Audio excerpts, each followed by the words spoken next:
Good afternoon, God and Goddesses. I am here to speak with you on something that has been nagging my soul. And I know that everyone has already chimed in. I'm speaking about Angie Stone. I know that everyone has already chimed in, gave their opinions, gave their intuitions, and gave their visions and their versions, what happened to her. I also received downloads.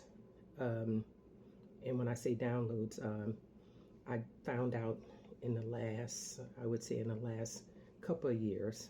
I think this is something that actually happened in my childhood, but it became more profound since 2020. But apparently I have the ability to channel. And I don't know how I'm old school. I'm 61 years old, so I'm way old school. But I don't know how many of you are familiar with the movie Ghost. Hold on. There's a reason I'm bringing the movie Ghost up. For anyone who's seen that movie, Patrick Swayze, once he crossed over, he would come back. I mean, when he realized that there was somebody out there that could see him in the afterlife and that could channel and tell his story of how he became unalived. And that person, the channeler in the movie was Whoopi Goldberg. A really hilarious movie. But in any case, he started to nag her. He came to her and he started to nag her and nag her and nag her. Well, I'm telling that story because that is what I've been getting from, God rest her soul, Angie Stone. Yes, I've been getting that kind of nagging from Angie Stone. Angie Stone had a very, very important story to tell. And the powers that be believed that they stopped Angie Stone's story at her death. But Angie Stone, being the spiritual warrior that she is coming back. And she is just like very, very adamant about pushing those who can see beyond the veil to tell her story. So I am here to tell Angie Stone's story. If you guys feel the need to share this video, please do, because we're moving into a world of spirituality, not religion. Say anything about religion. Spirituality is where you are becoming directly connected with God, and you don't need the middleman, which would be the church and religion, to do that. Okay, we all have gifts. We came to this world. God gave us gifts. Some of us have not utilized those gifts and don't know how to utilize those gifts. But we all came here for something, and we all have special abilities. I'm going to leave it at that. And for those who don't believe this right here, if you've ever been a Christian and or a religious person, and you picked up the Bible, King James Version or otherwise, if you believe in the Bible and you believe that Moses got messages from a burning bush on what he needed to do next, this is what I'm talking about. We all have the power. We all have that power and ability to communicate with something beyond what we see here. Okay? And Moses telepathically communicated with a bush. Now, in 2025, if you're out and you're communicating with a bush, people are going to see to it that you get locked up because there's something wrong with you. However, in the Bible, there are many stories like that. The three wise men looked in the sky and saw a star, and that star led them to the birth of Jesus Christ. Okay? So when you second guess gifts that some people have acquired, then make sure that you also second guess. I mean, you are also second guessing what has been written in the book that you believe in. All right? I'm just going to leave it at that. I'm going to go back to Angie Stone now. So Angie Stone has been nagging me, and I pray that her family see this. I did reach out to Shaka Khan on Instagram a couple times to tell her to please read my statements of what I've said about Angie Stone. And this is like immediately, like the next day when I found out about her accident, that I started to really pick up channel messages on what happened to Angie Stone. Right now, they're waiting on the toxicology report to come out. I'm going to tell you exactly what that toxicology report is and what's going on here, and how did Angie Stone arrived at this place.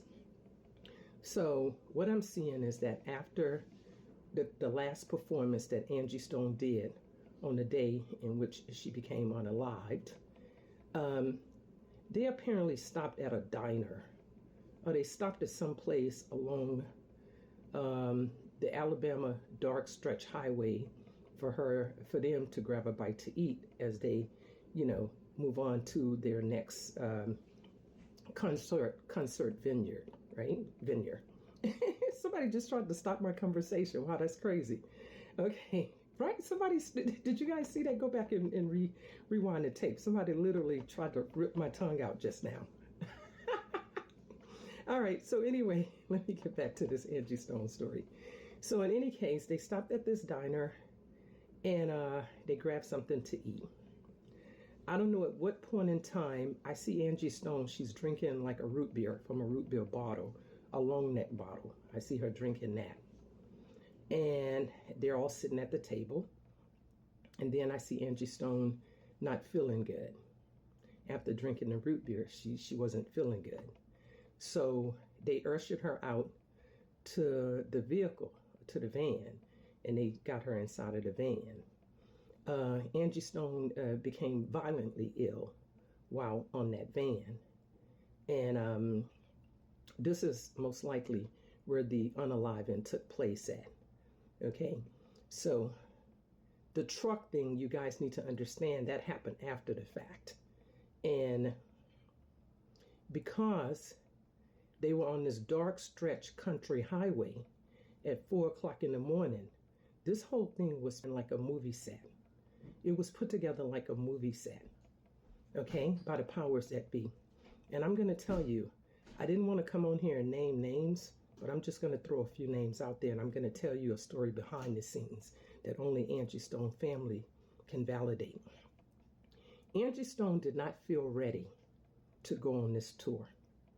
She was really pushed and coerced to do it because the powers that be knew that is where she would have met her demise.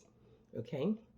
Angie Stone's manager and record company, they embezzled millions and millions of dollars from Angie Stone.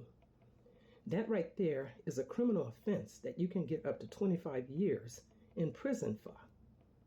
And because Angie Stone came clean, told her story back in December, she really started to get the ball rolling in such a way to have people investigate it.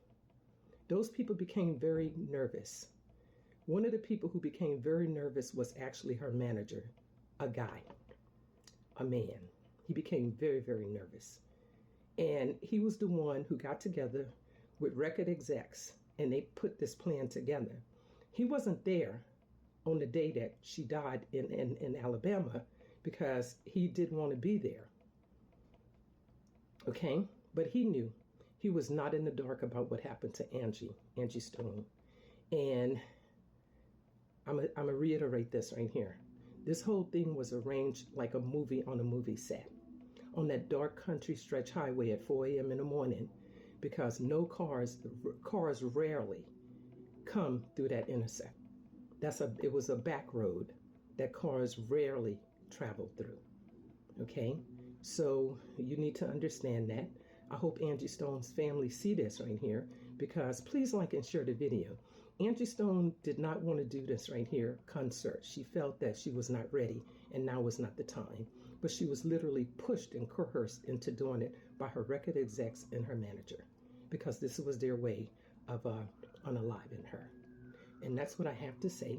And what I say to you is the truth. I hear my spiritual team speaking to me and giving me this message because they want Angie Stone's family to have peace of mind and they want Angie Stone to be vindicated. Okay? So that's the message. That's the message.